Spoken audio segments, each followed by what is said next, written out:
Thank you for that generous introduction, Bill. Can you all hear me all right and see me okay? All right. I am delighted to be here. I like the snow. Is that okay to say? It makes the room even cozier. So thank you for having me. Thank you to the center, to Mary, to Dr. Ian Baird and the Hmong Studies Consortium, and to Asian American Studies, to all of you. Just thank you so much for this very warm and inviting welcome to Madison. I have some stuff I want to talk about today, right? Part of my presentation will include talking through my own practice as a poet in relationship to this idea of how poetry for me has helped to expand Hmong discourse.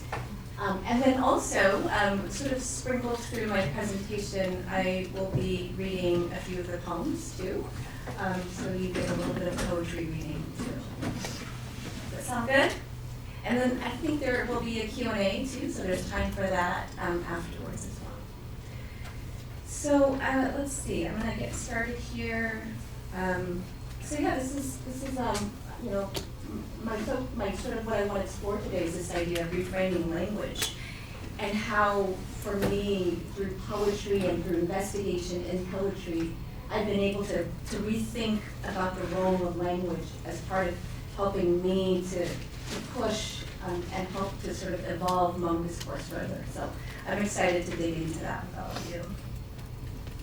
But I do have some background to share quickly. And Bill has so wonderfully shared a lot of these things already. But I am a daughter of Hmong refugees from Laos. I was born and raised in a multi-generational household in Fresno. And I teach in poetry in the creative writing program at Fresno State. I forgot to put Fresno State there. But you know. And then my teaching focuses on literature, workshops and seminars on the practice and craft of contemporary poetry. But I'm also an advisor for one of the student organizations on campus, Hmong American Ink and Stories. And it's an organization that's been publishing a student-led literary journal and also hosting a literary reading series. And it's been a really unique experience to create space for the next generation of Hmong writers, and I've had the privilege of being able to mentor them. Many who have come through our MFA program.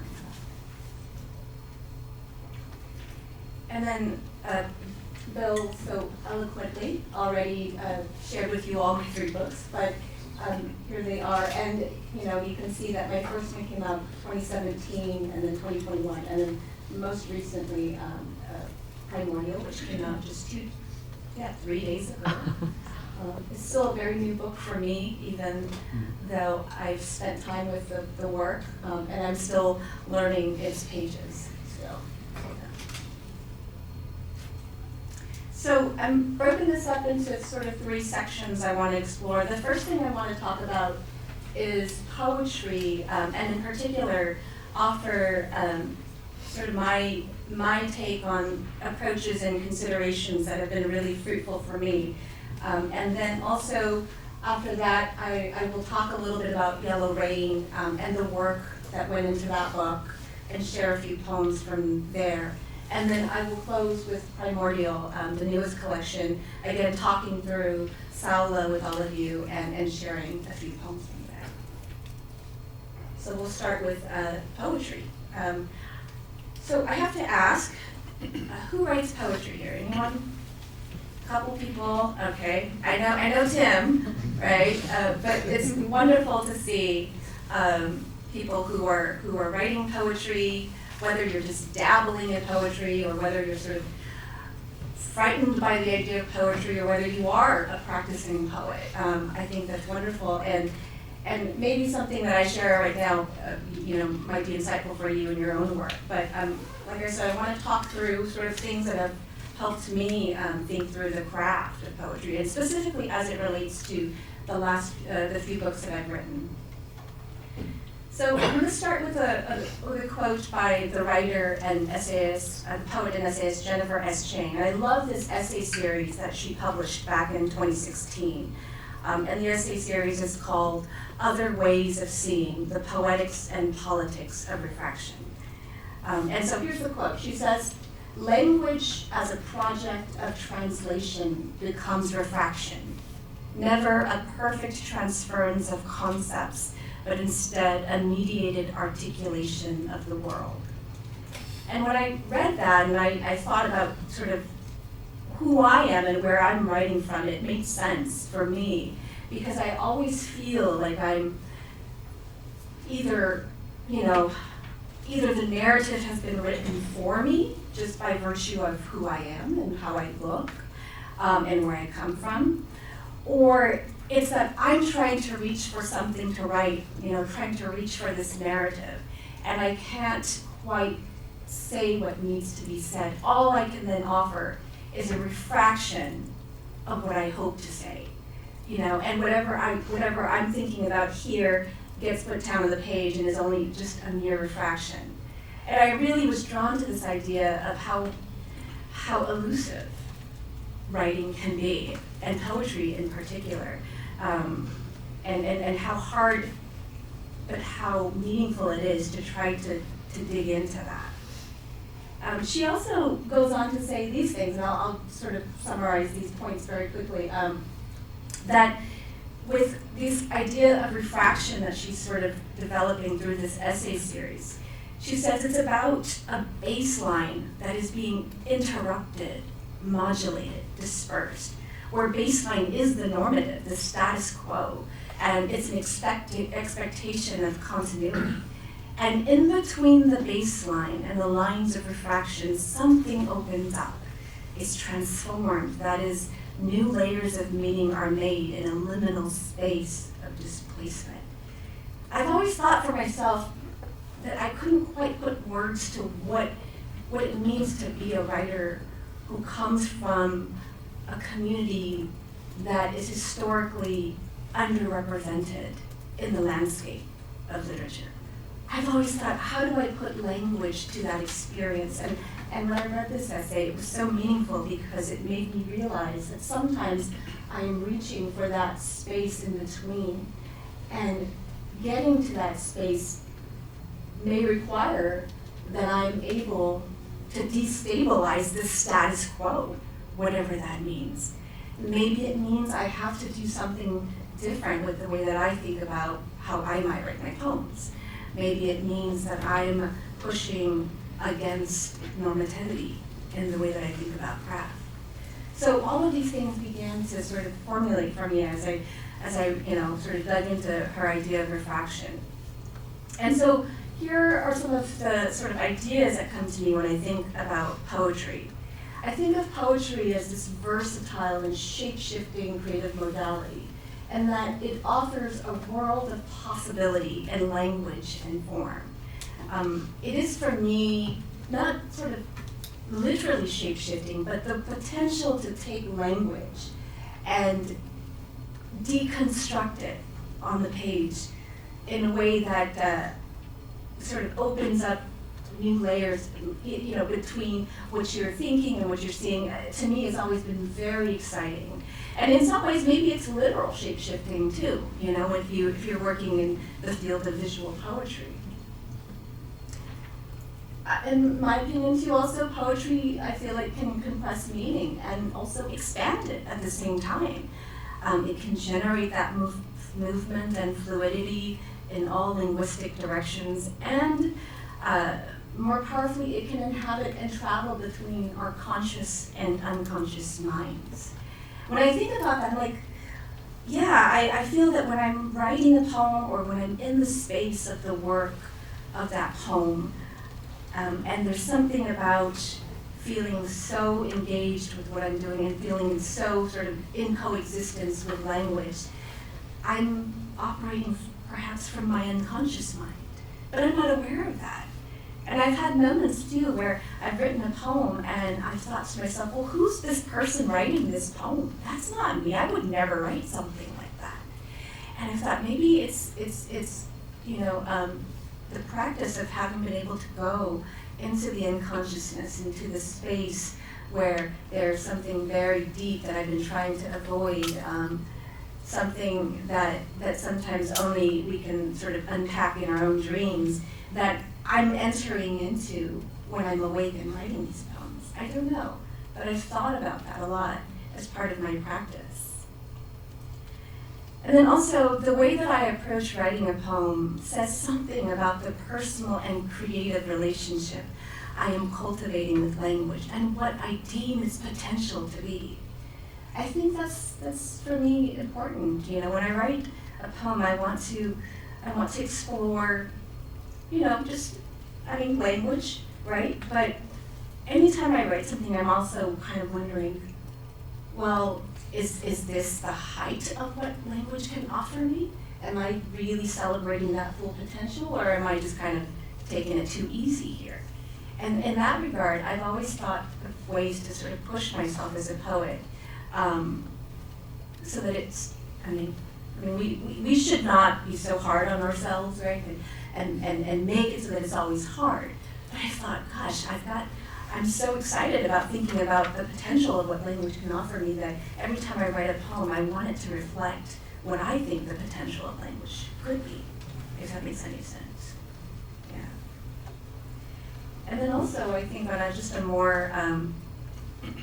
more practical level, poetry, practical and also very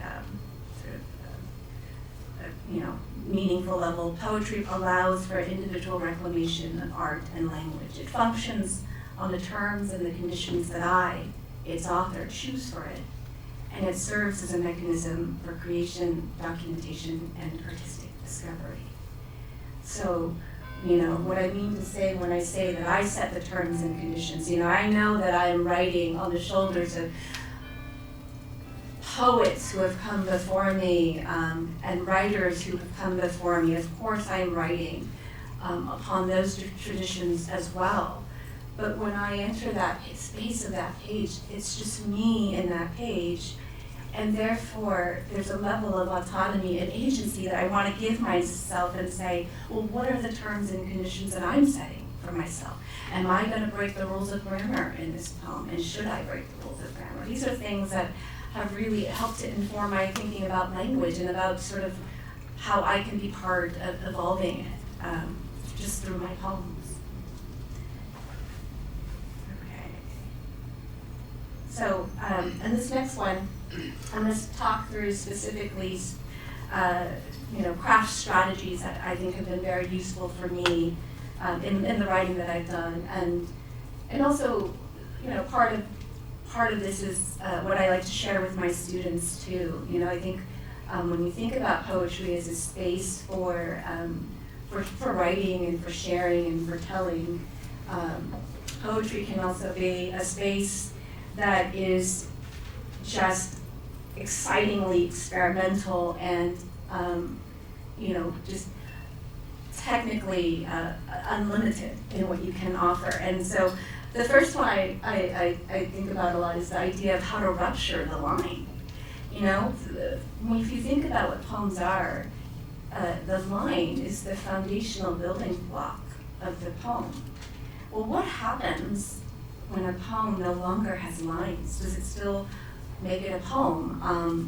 What happens if I rupture that line? What happens if the syntax in that line is completely fragmented?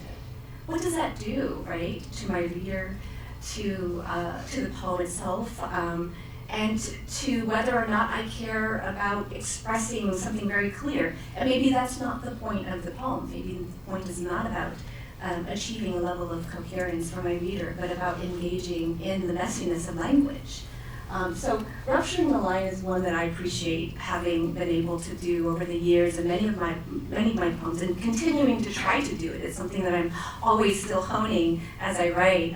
But for me, it's about a disruption and a rupturing of normal syntax, grammar, and conventions of the English language.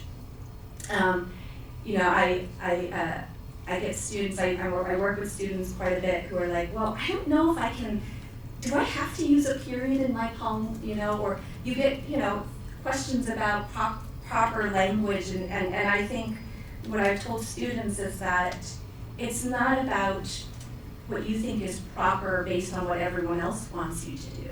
You know, we've been conditioned as writers to think about language in its conventional form, and so I'm interested in sort of moving beyond that. How do we move beyond those conventions to even explore the beauty of broken syntax, or you know, God forbid, you know, using a question mark in place of a period, you know, things like that, right? So yeah, rupturing the line.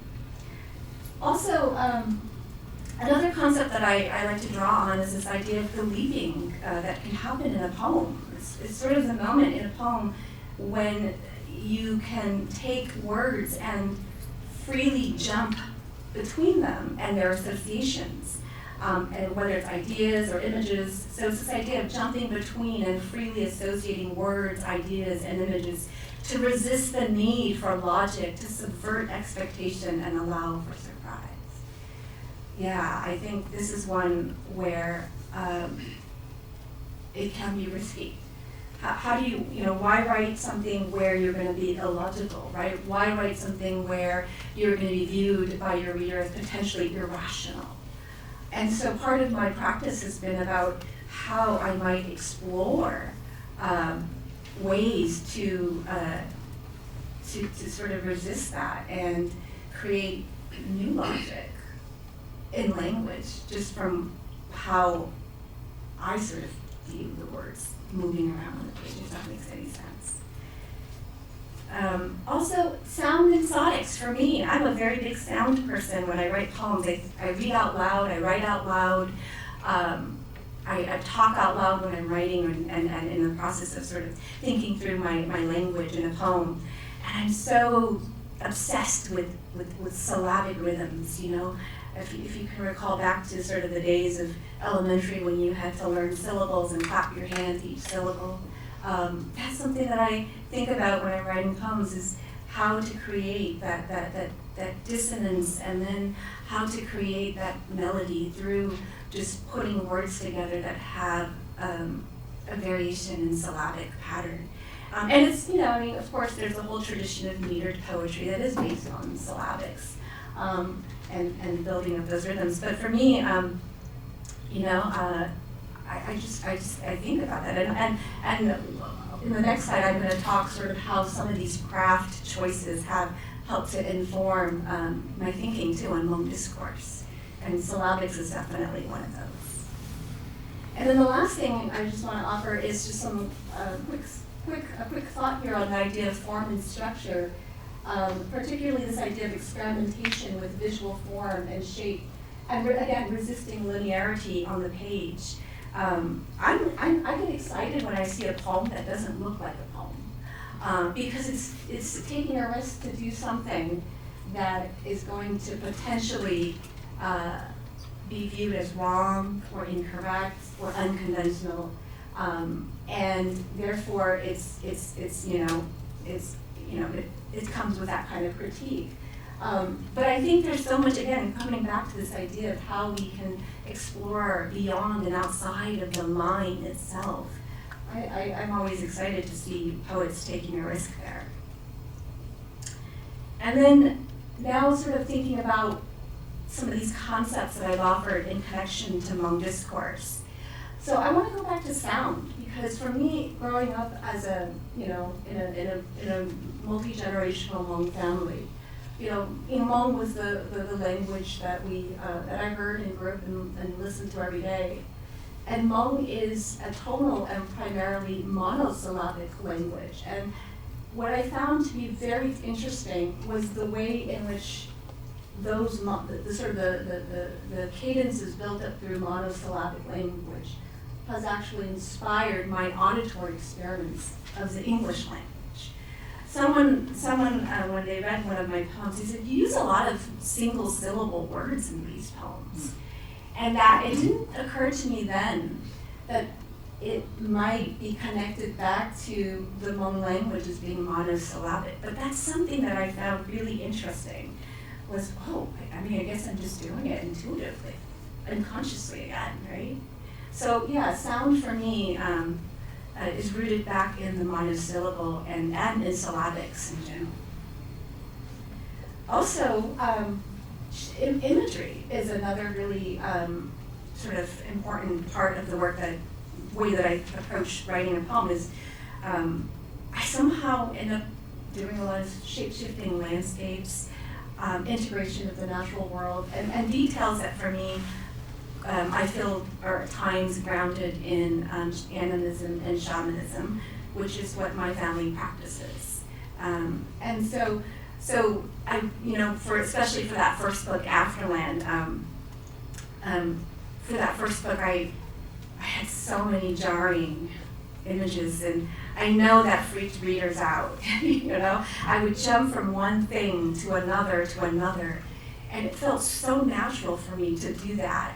I did create, moments of surrealness, and when you see something that feels surreal, you're like, I can't. That's not real, right? It's not realities.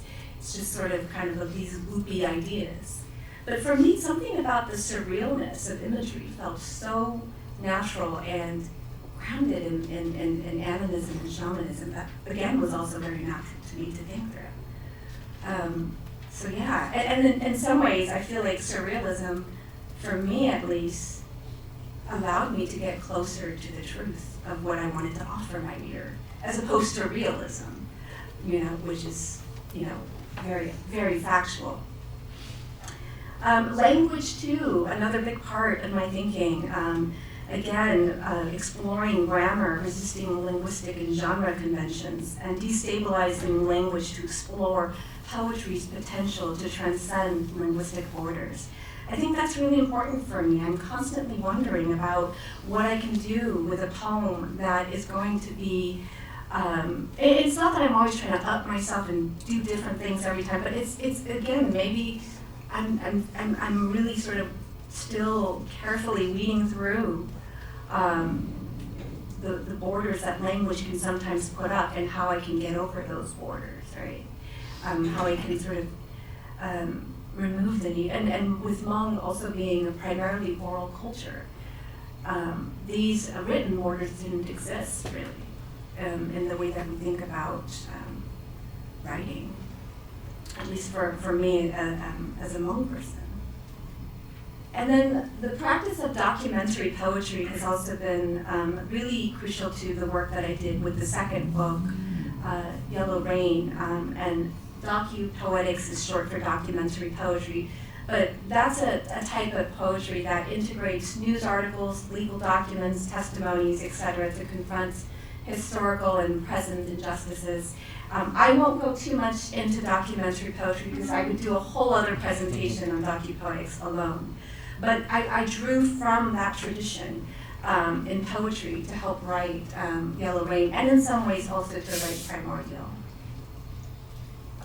And then, of course, the practice of gutia, which is a traditional Hmong art form of Vang poetry. Now, I am not a practitioner of gutia, but I am always in awe of the elders who can, who do that, at the New Year celebrations, and even young people who have started that practice and trying to learn how to do it.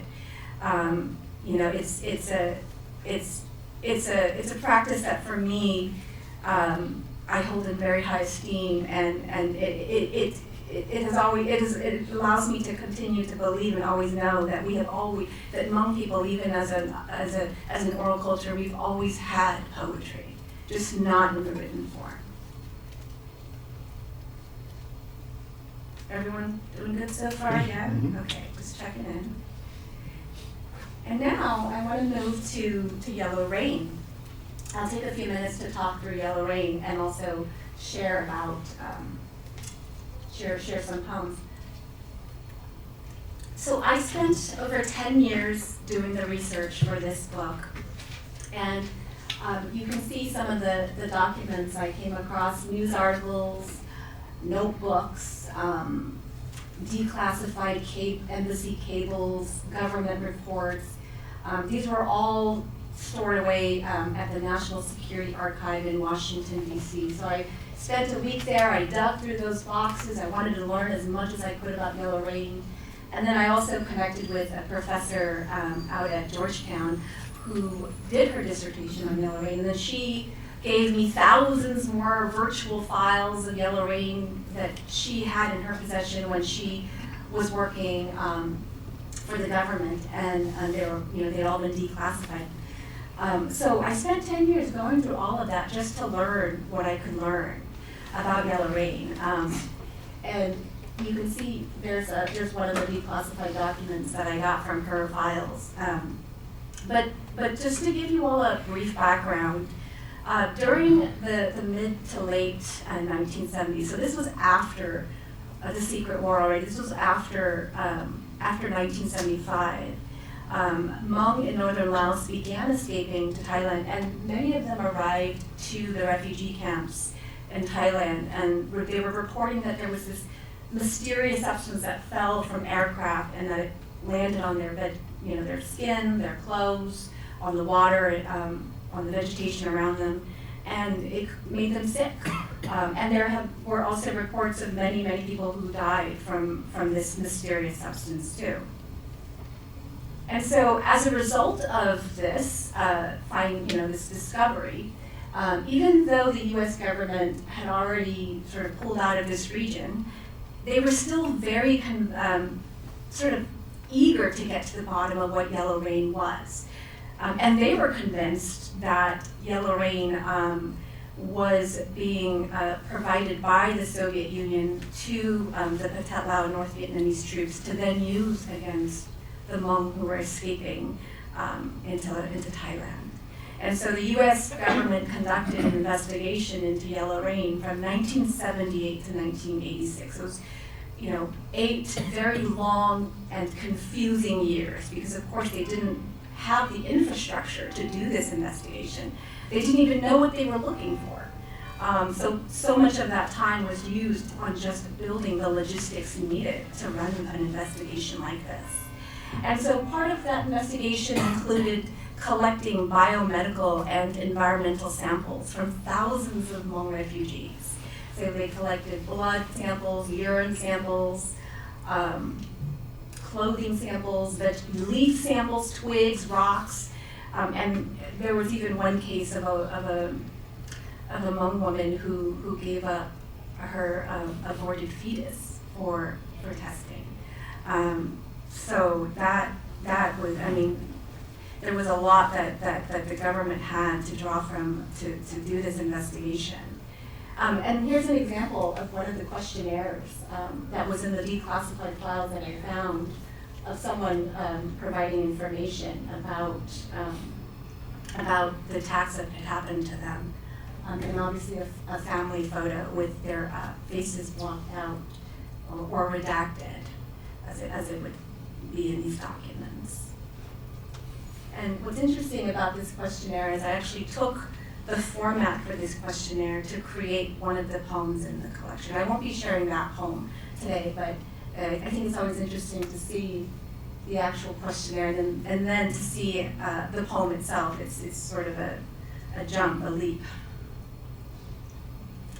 And I'd like to now read one of the poems from the collection, and this is a poem specifically exploring this idea of collecting all of these samples, which, as you can imagine, was a futile effort because of the fact that by the time it had arrived into the laboratories, many of the samples had already degraded. And so they couldn't even really be tested, and it left thousands of Hmong people questioning what happened, and what did the government even find out about yellow rain, and so on and so forth. So I'll read this one. Authorization to depart ravaged homeland as biomedical sample. Flew you afar, piecemealed bits of spleen, liver, tissues of the second gut, orphaned by the whole. Routed you in a vacutainer. Bangkok, Frankfurt delayed, Dulles, Fort Detrick. As if only born to serve in post-mortem, detain offerings of cerebral shards to be juried under a lens. flew you from the silken wilderness of your viscera, from all the vacated leftovers of yourself, sinews snipped, culled from the ribs. In this mission of guilt for your unleaving, you've trekked far from the village, salvaged insides from you and other hundreds, sealed on letterhead, dispersed to the globe. Here, at long last, in these United States, you did not land a body. Only as a vial of blood were you registered as urine, did they label you asylum. Sample M3582, victim 7, en route to London. Fluids of you granted fare to enter refugee airspace, while ending away in hospital camp, stayed behind the sourced you and every else part. Sample M2582, victim 9, no weekend courier, ambiguously arriving, so stomach of laments. How could they not get you here somehow? Only drops, relayed, lab to lab to lab. Cargo of you quaking inside an ice chest. So, continuing on with the US investigation into yellow rain, they did, at some point in the early 80s, confirm the presence of a toxin in one of their samples. And what that ultimately meant was that one or more countries had violated international treaties, specifically the Biological Weapons Convention Treaty. And out of this whole sort of fiasco of yellow rain were a number of different entities and people who then suddenly became involved, from politicians to government agencies to academic scientists, because again, the government didn't have the capacity to test these samples, and so they would send them out to academic scientists throughout the country. And then also the media got involved with yellow rain too. There was actually one news network, I think it was ABC, that they even sent a whole news crew to Thailand to go and obtain their own leaf sample, which then they tested themselves too. So it became sort of this really large affair when it was really boils down to, well, what happened to the Hmong? What happened to these refugees?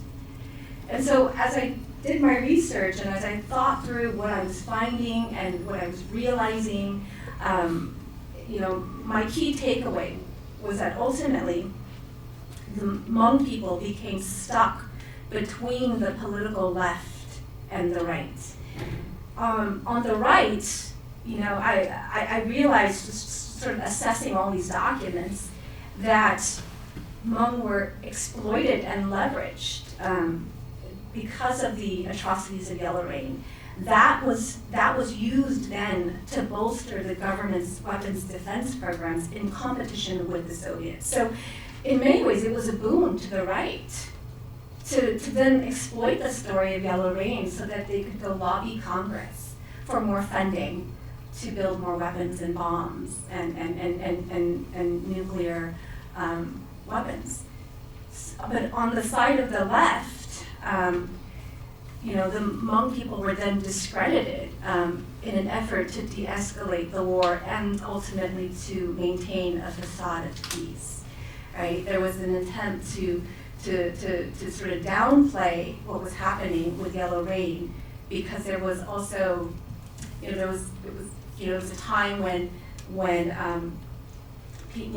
many entities and with particular agendas in the world and in this country wanted to sort of demilitarize the world and de-escalate the war and come out of that war.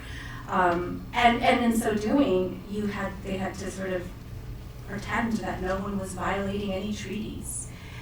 This effort to discredit the Hmong testimonies was led by Dr. Matthew Meselson, who at the time was a chemist at Harvard. He's still at Harvard. And he created the bee feces theory, right? And this is the theory that says, actually, these refugees, they don't know what they're talking about. It's not these spots that are falling on them. It's It's not a chemical, biological weapon. It's just honeybee feces defecating on them as they run through the jungles, defecating en masse. And that was his theory about what this substance was. And it's the theory that still stands today as the widely accepted theory on yellow rain. And so that's part of the driver behind why I sort of why I became obsessed in some ways with investigating and then ultimately writing this book.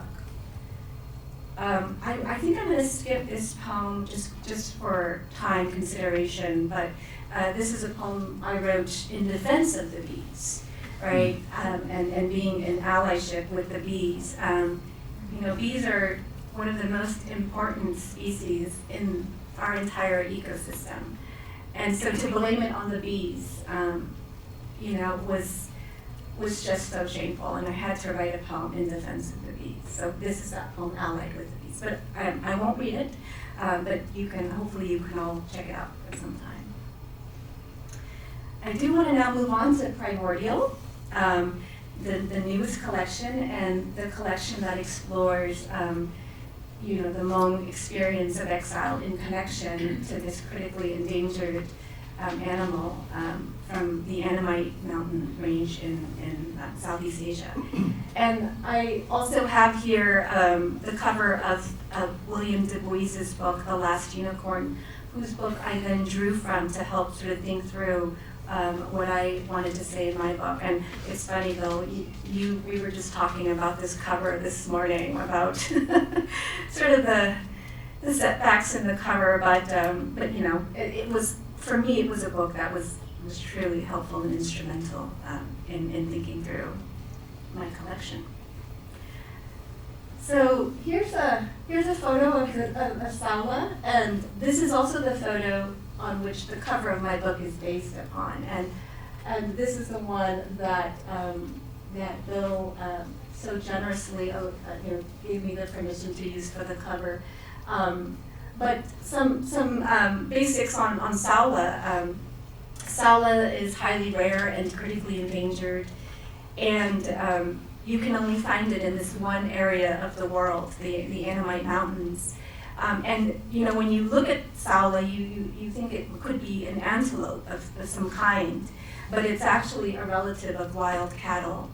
And as Bill was mentioning earlier, it wasn't known to the world until 1992, though locals had long known of Saola. And that was when scientists who were surveying a forest in Vietnam came upon the house of a hunter who happened to have a Saola skull hanging on the outside of his home. Now on that photo down there you see it was taken in 2013. This is the last photo on camera trap that we have documented of Saola. And it's such a haunting image for me because you don't actually see the face, you just see the horns and you see its body. It feels kind of disembodied in some ways. And to me, I feel so, for me it's such a powerful image. Some other facts to know too, what's remarkable about Saola is that because it has such unique facial features, it was put into a genus of its own in which it is the only known member. And the population estimates are that fewer than 100 are still in existence, although that's also up for debate, I imagine, given the odds. And we were just actually talking about the odds, the Saola's odds this morning too, Bill. And threats, the snaring, poaching, and loss of habitat. And as we know it, none exist anywhere in captivity. And this is the Saola that Bill spent time in captivity. The Saola in captivity that Bill spent time with Martha in Boli Kansai province. And I'd say you're one of the few people who have, perhaps you might be the only one, huh? Yeah. The only Yeah, you're the One only of one. the few Caucasians, only a few white people. Plenty of Lao Fair and enough. Hmong have seen them. Yeah. Yes, but to have, to spend, I've time. spent more time with one Yeah. than anybody but villagers, I suppose. Yeah. And that's also where I have to, I would be remiss to not fully acknowledge Bill Robichaux, who is here with us and who gave me that generous introduction, for the work that you've done to protect this animal and to just, your continued work too. I know, do you want to come up and say anything? No. No, you go for it. All right, I'm just I live here, doing- they can hear me talk anytime. I'm doing my due diligence. Thank you. Yeah. So I do want to talk, I think what I'll do is I'll close here with maybe one or two poems from the collection, because I think for me, the book is definitely about Saola, and there are poems in the collection where I'm keen to want to share with my reader about the animal. But when I was putting together this collection, I became aware of the fact that I was also thinking about the war too, and that for me that I could not disassociate the two, Saola and war. Saola being on the run, Hmong being on the run, Saola endangered, and to some degree, the endangerment of culture and language. So all of these things came together for me, and I'd like to read this poem that sort of explores that. I arrived to Saola by way of war. I leave the midnight to find your beginning by way of a village weathering into ruin, by means of men coerced into combat, by way of an empire shepherding the work of death. I am here in California, and you are there in the Annamites. I seek you by way of retreat, refugees fleeing a line of fire by way of shattered twilight.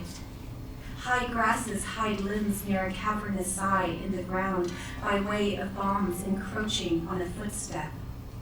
I reach the return of a people plunged into warfare by way of proxy grab, by means of American weapons flowing colonizer veins. I ask you by way of foreshadows, damage to your life is eventual damage to mine. The torn sky in yours will rupture the bedrock in mine. I walk the hours inside my arms to swaddle questions by way of despair.